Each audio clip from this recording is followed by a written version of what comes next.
I remember when I first met Cole, I was 16, and he was the quiet guy in class who'd always sit at the back, doing his work with that little half smile on his face. I didn't know it at the time, but we'd end up building a life together. From high school sweethearts to marriage, it felt like everything just fell into place. When we said I do 10 years ago, I was certain it was the start of forever. We were one of those couples everyone looked at and thought, that's how it should be. I knew I was lucky to have Cole. He's dependable, steady, everything I'd ever wanted in a partner. People would tell me how enviable our relationship was. And to be honest, I liked hearing that. I felt special. With his love, I had everything: his devotion, his attention, his trust. We never fought much, and when we did, it was over silly things like who forgot to buy groceries or how we spent our weekends. Nothing serious. I thought we had a perfect marriage. I thought I was the perfect wife. You're incredible, Kendra, he'd say just out of nowhere while I was making dinner or working on my laptop. I'd smile and shake my head, always telling him I was just doing what any wife should. But that was the thing, I was doing what any wife should. I took care of myself, kept myself in shape, and made sure he felt loved every day. I had all the right moves, always supportive, always present.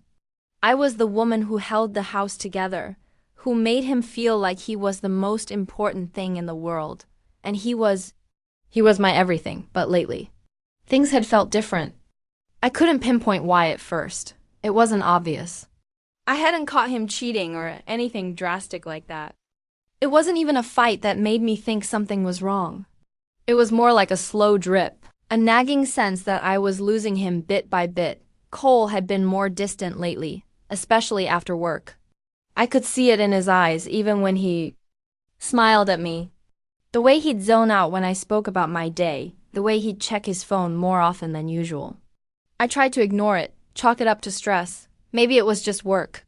Maybe he was tired. I thought, maybe I'm just overthinking this. But something inside me couldn't shake the feeling that things were shifting, that he was slowly pulling away without saying a word. I told myself I was being paranoid. I loved him. He loved me. Our life was good, solid. Who could ask for more? But then there were those nights when he'd come home later than usual, and when I asked about it, he'd mumble some excuse about staying late at the office or grabbing a drink with a coworker. At first, it didn't bother me. I was busy too. But then I noticed how much more frequently it was happening. And the worst part? He didn't seem to notice how it affected me. Or maybe he didn't care. That's when I started to question everything. Maybe it was me. Maybe I wasn't being the wife I used to be, the one who kept the spark alive, who made everything seem easy. The nagging feeling of doubt started to creep in, and I hated myself for it. I hated the thought that maybe something was wrong. Maybe. It's just a phase, I'd tell myself. But even that didn't make me feel better. I remember one evening, I had just finished dinner. I'd set the table, the wine was poured, and I waited for Cole to come home. As usual, he was late. I found myself sitting there, staring at the empty chair across from me, the silence of our home wrapping itself around me like a thick fog. I didn't want to admit it, but I felt lonely. When he finally walked in, the usual smile he gave me didn't feel the same. His eyes were distracted, almost distant. I forced a smile, trying to act like everything was fine, but I could feel my chest tightening, my heart pounding. Double quotes. Hey, you okay? I asked, trying to keep my voice light. Cole blinked a couple of times, almost as if he hadn't been paying attention. Yeah, I'm fine, just a long day. I nodded, my stomach doing that familiar twist. You sure? You've been coming home later. Lately, he shrugged, looking down at his phone. Work stuff. You know how it is? I smiled through the pain I was trying to hide. Yeah, I get it. But as I watched him absent-mindedly scroll through his phone, something inside me cracked. I was sure this wasn't how it was supposed to feel. I wasn't supposed to feel like I was trying to catch his attention. I wasn't supposed to feel like I was losing him. The evening passed in a blur of empty conversation. And as I lay in bed that night, alone with my thoughts, I realized the truth that had been lingering in the back of my mind for weeks. Something was wrong. I couldn't say what, and I didn't know how to fix it. But for the first time in years, I wasn't. Sure, where we stood, the first time I felt something wasn't right, I told myself I was overreacting. I had to be. Maybe it was just me being paranoid. After all, Cole had been working a lot lately, and I knew how stressful things had been at the office. That was it. I convinced myself he was just tired, overwhelmed. But when he came home late? Again, and I could see how distracted he was when he kissed me goodnight. A tiny voice in my head whispered, "This isn't right." I tried to shake it off, but I couldn't. His behavior had changed so subtly, I didn't know how to put it into words. He wasn't cold, not in the traditional sense. But there was something about the way he avoided eye contact during dinner, how he never seemed to be fully present, that gnawed at me. I found myself asking him the same question over and over. How was your day?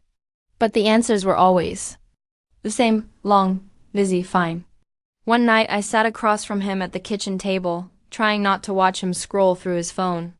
But my eyes betrayed me, landing on the screen when his hand shifted slightly.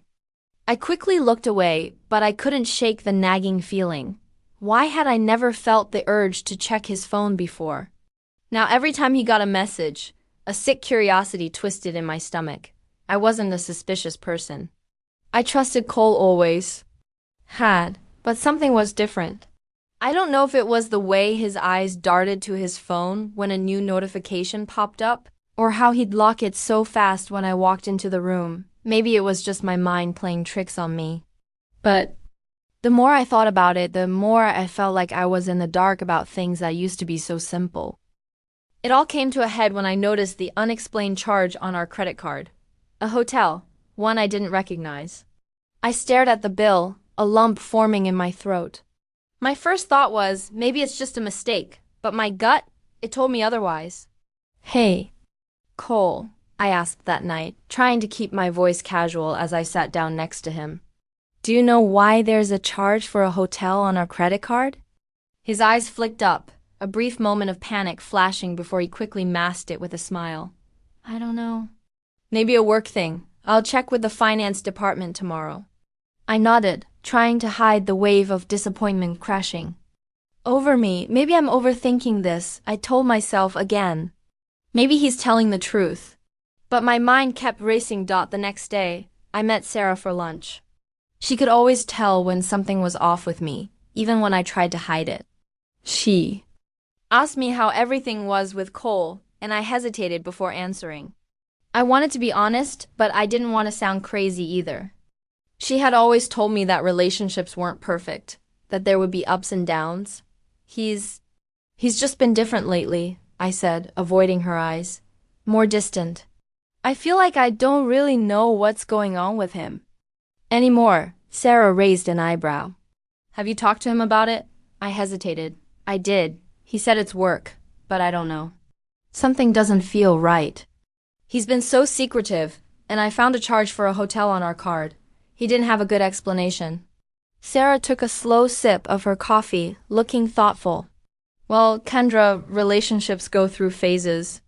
It could just be a rough patch. Maybe he's stressed. Guys don't always communicate well. Trust him. You've been together for years, right? Yeah, but I stopped myself, unsure of how to finish the thought.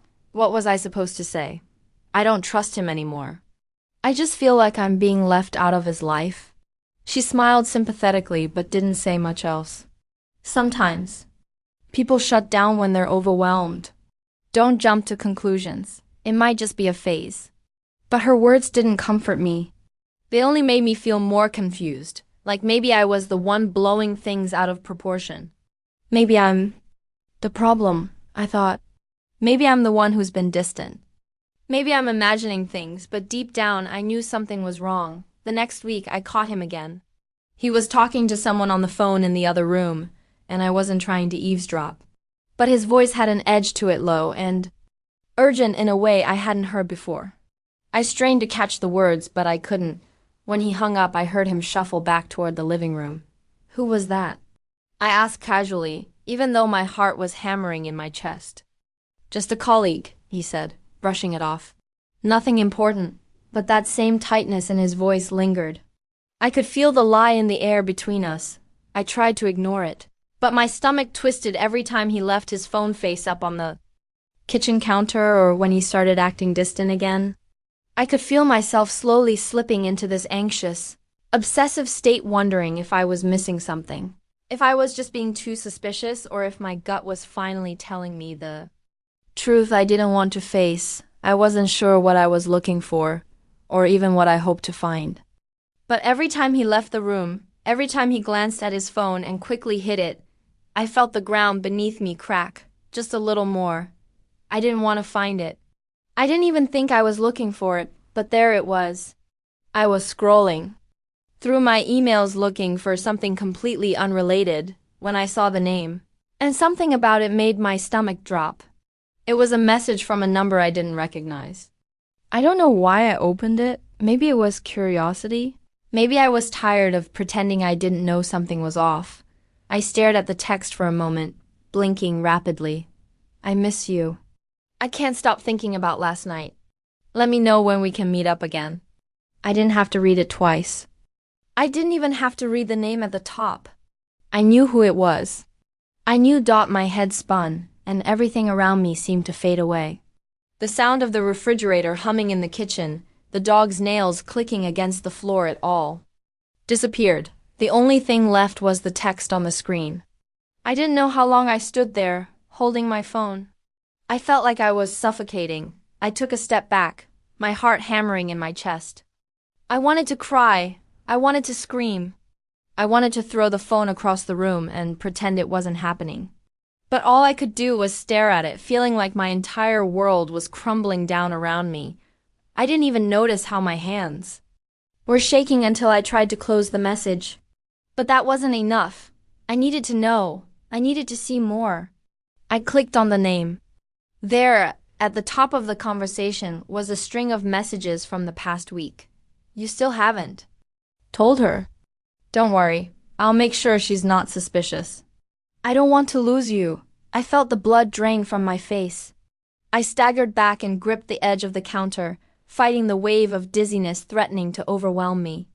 My head was spinning, my chest aching as I read the rest of the messages. Every word felt like a slap, a knife twisting deeper into my chest. How could he? How could he betray me like this? How long had it been going on? All these months, all these years, I thought we were happy. I thought we were fine. I was suddenly flooded with memories. I remembered our first date, the way Cole laughed at the stupid joke I made, and how he looked at me like I was the only person in the room. I remembered our wedding day, the vows we made to each other. Through good times and bad, for better or for worse. It felt like I was drowning. I could still see his face in my mind, the way he held me every night when he came home, telling me everything was fine. How had I missed this? How had I been so stupid? I dropped the phone onto the counter, my knees going weak. I wanted to break down, to scream, but instead I felt numb. Completely numb. Completely numb. Just like that, the anger came. It burned hotter than anything I'd ever felt. How dare he? How dare he do this to me? To us. I was loyal. I never once questioned him. Never once wondered if he might do something like this. He was supposed to be my person. I stood there, fists clenched, teeth gritted, trying to hold myself together. I wasn't even sure what I was supposed to do next. Should I confront him? Should I just leave? I grabbed my phone again, as if to check the messages once more, hoping that somehow this was all just a mistake.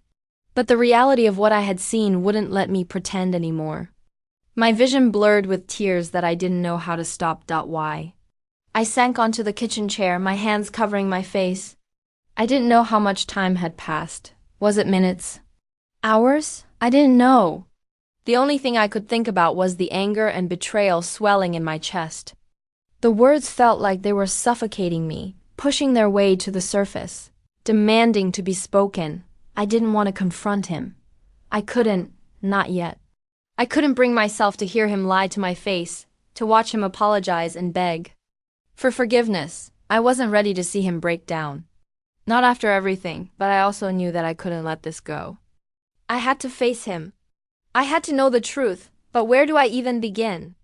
How do you even ask your husband if he's been sleeping with someone else? I stood up, pacing around the kitchen, trying to steady myself. I wanted to throw things. I wanted to scream. I wanted to run away. But I wasn't sure where I'd run to. I wanted to confront him now, right then. But I couldn't. I needed time to think, to process, to stop my heart from pounding in my chest so violently. I grabbed the wine glass on the counter and downed what was left, trying to calm myself, trying to stop the storm raging. Inside me, the clock ticked louder than ever. I didn't know how much longer I could wait. How long could I pretend everything was okay? How long could I live in this lie? When he walked in later, looking so normal, so calm, my heart twisted in my chest. How could he walk in like everything was fine? How could he smile at me like he hadn't just shattered everything we built? I wanted to ask him right then and there. I wanted to scream, to demand the truth. But I didn't. I just stood there, my hands shaking, trying to make myself believe that everything was still okay, even though it wasn't. "Hey, babe," he said, smiling like everything was fine. I couldn't even answer. Not yet. I couldn't breathe. I had the proof. The message still burned into my mind like a brand. I could feel my hands shaking, the tremor in my fingers so violent. It was a miracle I didn't drop my phone. I had to confront him. There was no turning back. He had to face what he'd done. Cole walked through the door, that casual smile on his face, as if everything was fine, as if nothing had changed. He barely glanced at me before heading for the couch. My pulse quickened. This is it. He has no idea what's coming. "Hey," he said, setting his keys on the counter. How was your day? It was like he was still in his little bubble, unaware of the storm raging inside me. "Cole," I managed, my voice tight. He turned, his brow furrowing slightly at the way I said his name. "What's wrong?" I stood there for a moment, feeling like I couldn't speak, but I finally managed to take the plunge. "What is this?" I demanded, holding up my phone, the text. The proof. His words, everything. His eyes flicked to it, and I saw the hesitation in his expression, a slight narrowing of his eyes before he looked away. He knew I knew. "Where did you get that?" His voice was defensive already, and I could feel my stomach tightening with disgust. "I understand," she said softly, her voice a mix of sympathy and caution. "But revenge. It's messy. It doesn't give you peace, Kendra. It just feeds the anger. But if I do nothing, I'll feel like I've been weak. Like I'm letting him get away with it. I can't just let it go," I spat, my voice rising with the intensity of my emotions. "Look, you're going through a lot right now. But don't let your pain make your decisions for you. Don't lose yourself in this," Sarah warned, but her words felt too far away, like she didn't truly understand. How could she? How could anyone? I didn't want to hear it. I needed to make him feel something, anything. I didn't sleep that night. I couldn't. My mind was a storm, thrashing against everything that tried to calm it. And before I knew it, I found myself doing something I never thought I'd do. I called her. I didn't know what I expected. I didn't know if I thought she'd confess or apologize. I just wanted answers. Something to make sense of the shattered world I was living in. "Hello?" Her voice was calm. Too calm. I swallowed hard, fighting back the bile that rose in my throat. "You're with him, aren't you?" I said, my voice shaking. There was a long pause on the other end. "Who is this?" she asked, though I could tell she already knew. "Kendra," I said, my own name tasting like acid on my tongue. "I'm his wife. And I need to know. How long has this been going on?" There was a slight sigh on her end. "I didn't mean for it to happen. It was just supposed to be a fling, a mistake. I didn't know you existed. Until it was too late." My heart sank. "A mistake. I'm sorry," she said, but it wasn't a real apology. It wasn't enough. Nothing was. I felt my blood run cold. The rage from earlier surged again, but this time, it didn't feel good. It didn't feel like sweet revenge. It just felt hollow. "Goodbye," I said, my voice suddenly small. I hung up, feeling more alone than ever before. I had no idea what I was expecting. Maybe some closure, some vindication. but all I had was emptiness. I was just as lost as before, maybe more. I stared at my phone, my hands shaking, the silence in the room too loud. The truth hit me harder than I could ever imagine. I wasn't angry at her anymore. I wasn't angry at Cole. I was angry at myself, because in the end nothing had changed. I hadn't gotten the answers I wanted, and I sure as hell hadn't gotten any peace. I couldn't fix this. I couldn't fix me. The thought of revenge has been sitting with me like a dark shadow, growing heavier every day. I thought it would feel satisfying, like it would give me the justice I so desperately wanted, but now it just felt empty. What was I really after? Was I trying to hurt Cole as much as he'd hurt me? Or was I just too consumed by the need to see him suffer? I kept replaying the scenario in my mind. What would it be like to tell everyone? To expose everything? Everyone would know. His friends, his colleagues, people he respected, he would feel the weight of this. I almost convinced myself that doing it would make me feel better, but when I imagined it, the image of it only made my stomach churn. I would be the one left with the aftermath. I would be the one branded the bitter ex-wife. I couldn't do that. I didn't want to be that person. But I couldn't stop thinking about it. I couldn't stop wondering if telling everyone would at least give me the satisfaction of watching him suffer. I called my mom. I knew it wouldn't be easy. She was always the calm one, the voice of reason, and I hated her for it. I wanted her to agree with me, to tell me that going public with it was the right thing to do, but I knew better. "Mom, I'm so lost," I said, my voice trembling.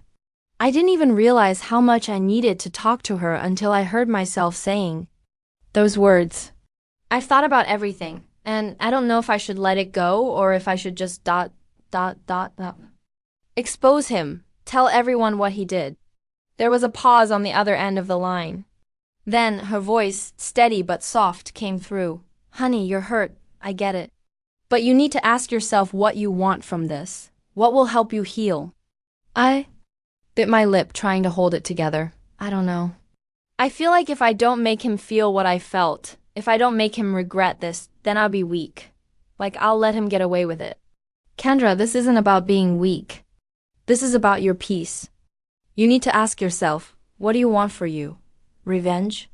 Or a closure? Her words cut through the noise in my head.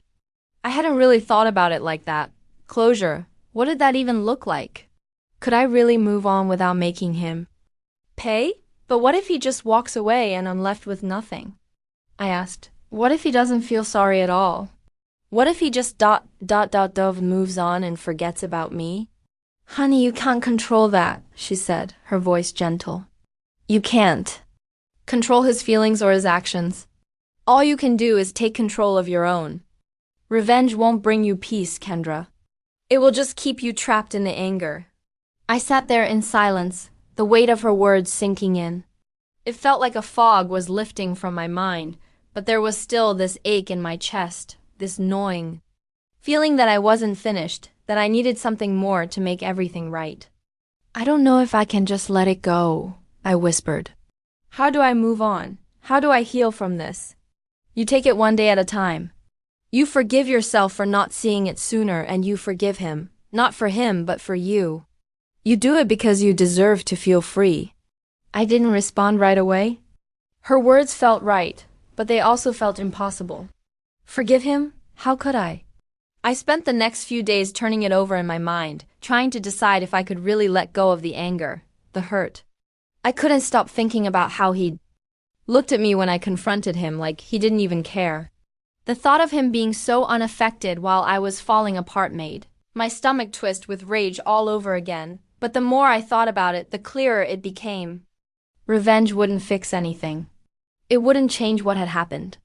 All it would do is tie me to the past, keep me trapped in the same hurt I'd been carrying for months.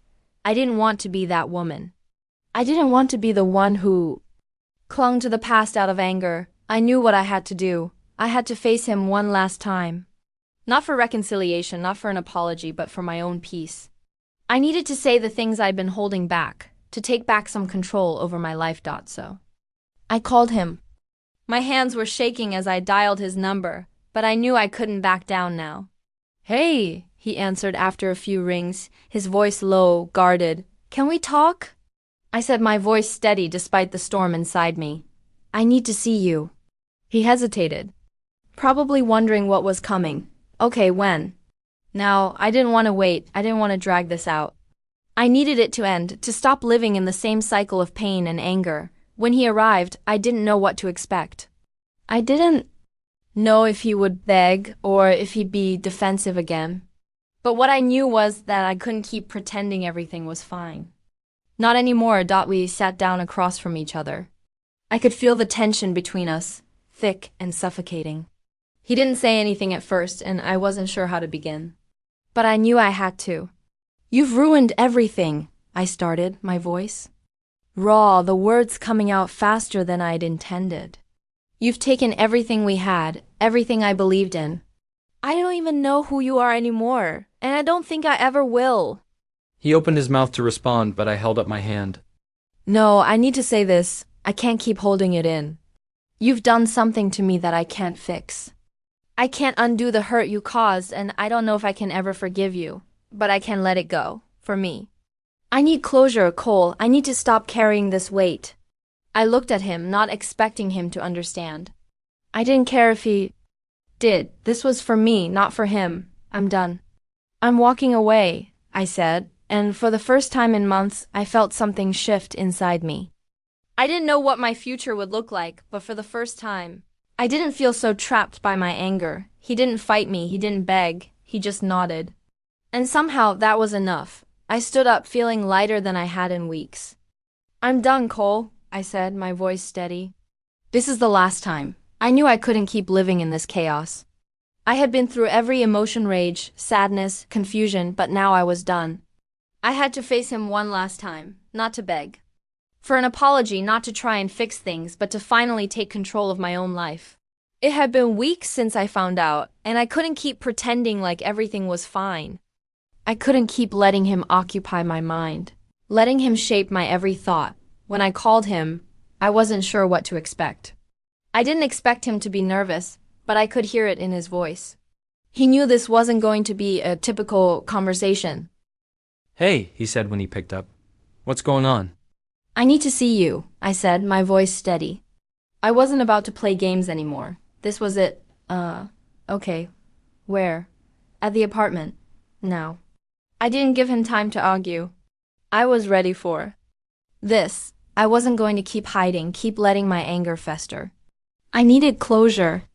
I needed to feel like I was taking back some of the power he'd stolen from me. When he arrived. He looked exactly like the man I had fallen in love with, but the sight of him now made my stomach turn. He had no idea what I'd been through, what I had learned, how much I had changed. I didn't give him the chance to say anything first. Sit down, Cole, I said. My voice wasn't cold, but it was firm. I wasn't going to let him manipulate me anymore. He hesitated, but then he sat across from me, his eyes scanning my face like he was trying to read me. He still didn't get it. I've been thinking a lot about everything, I began, keeping my voice even. About what you did, about how you treated me. His face twisted slightly like he was preparing to apologize again. Kendra, I'm so sorry. I never meant for it to happen. It was a huge mistake. I don't know what I was thinking. But I love you. I always have. I couldn't stop the bitter laugh that slipped from my lips. Do you? Because I don't think you understand what love is. Or maybe you just don't care. You say it was a mistake, but the truth is, this wasn't just a mistake. It wasn't an accident. You chose to hurt me. Over and over again. He shifted in his seat, his eyes dropping to the floor, clearly uncomfortable. I didn't mean to hurt you. You've been so distant. You've been so focused on everything but us.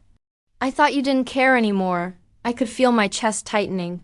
The manipulation, the deflection. I had heard it all before, and it no longer affected me. He was trying to make it about me, trying to convince me that I had driven him to do this. But I wasn't going to fall for it. Not this time. I cared, Cole, I said, my voice steady. But that's not what this is about. This is about you deciding that cheating was the answer. It's about you not having the decency to come to me, to talk to me, to be honest. Instead, you went behind my back. He opened his mouth, but I cut him off. I wasn't going to let him do this again. I wasn't going to let him twist it into something it wasn't. Don't you dare, I said. Don't you dare try to blame me for this. You didn't just cheat on me physically. You cheated on me emotionally. You betrayed the trust I gave you, and you walked all over everything we built together. And now you're sitting here telling me it was a mistake, telling me you love me, but you don't get it. Cole, you don't get what you've done. His face twisted with guilt, but it wasn't enough. He wasn't getting it. I never meant to hurt you, he repeated, his voice quieter now, but there was still that hint of defensiveness. I don't know how to fix this. I felt the anger rise again, but this time it was different. It wasn't a firestorm. It was more like a slow, steady burn. I was done with him. Done with the lies, done with the excuses. Don't, I said, leaning forward.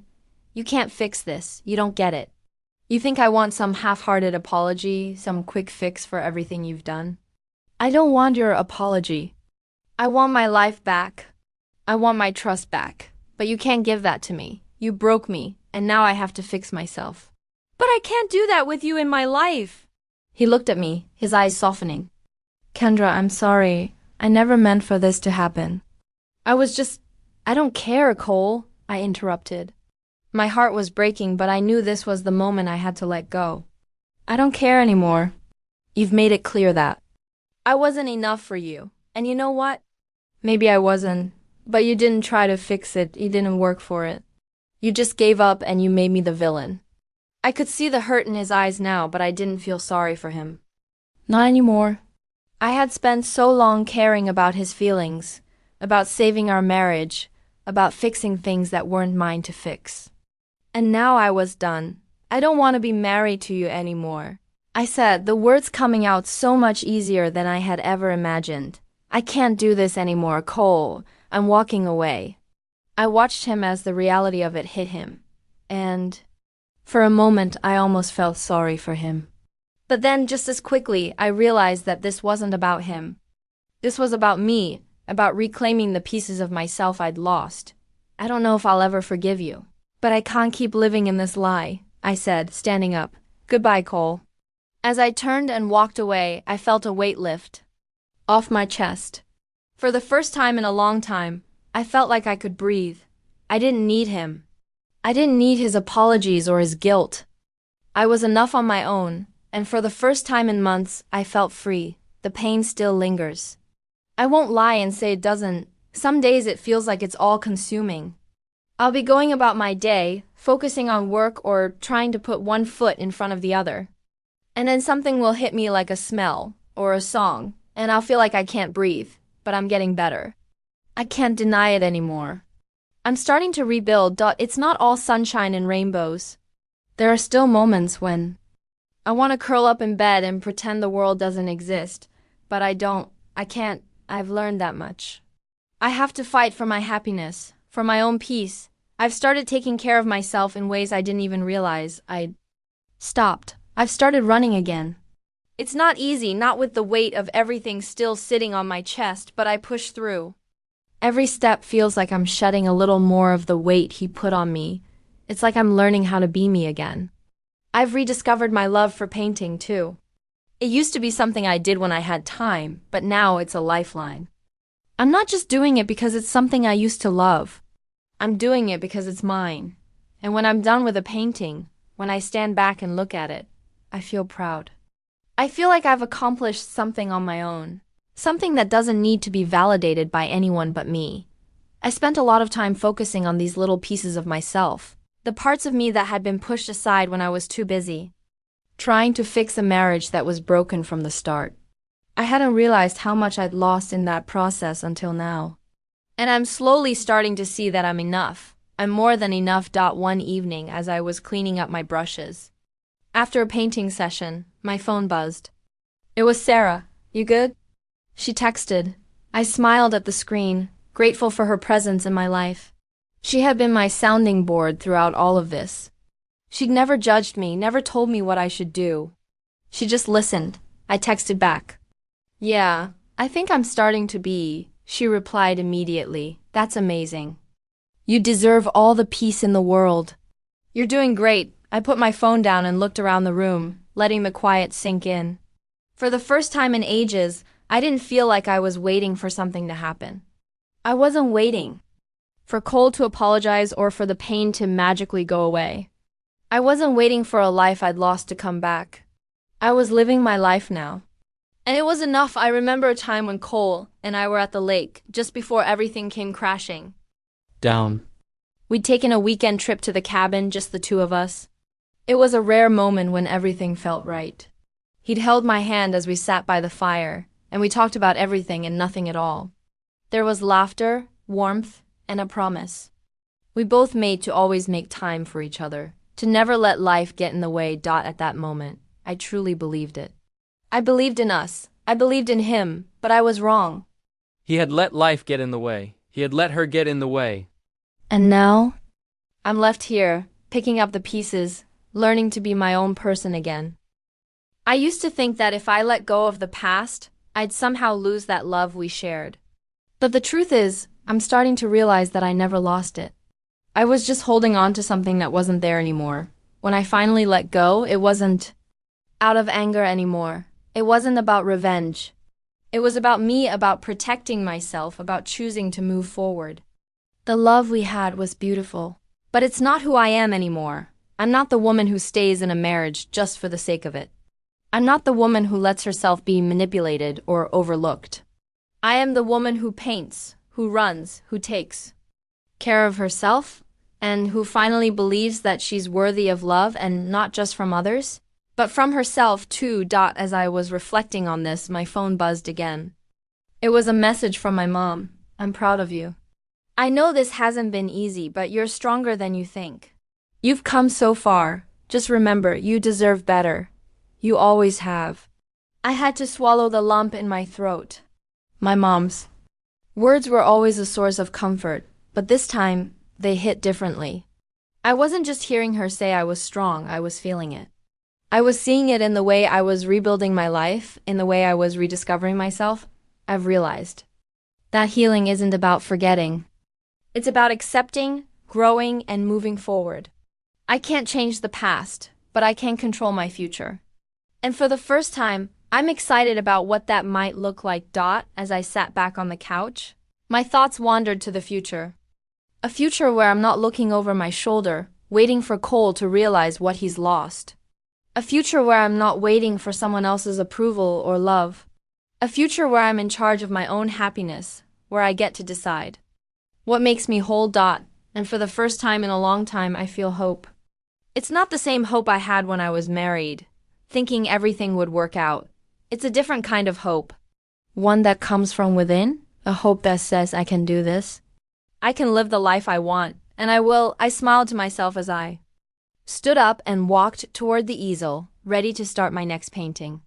I didn't know where this journey would take me, but for the first time, I wasn't afraid to find out. I don't know when it happened exactly, but one day I realized that Cole and his new life didn't hold power over me anymore. I used to check his social media every chance I got, stalking his pictures with her, feeling a mix of jealousy, hurt, and anger. But now it was different. I don't know if I was just tired of feeling that way or if the anger finally faded. But it didn't sting the same. I was at the coffee shop catching up with Sarah when I saw the post. There it was, Cole and his new girlfriend smiling, holding hands, looking like everything I thought we were.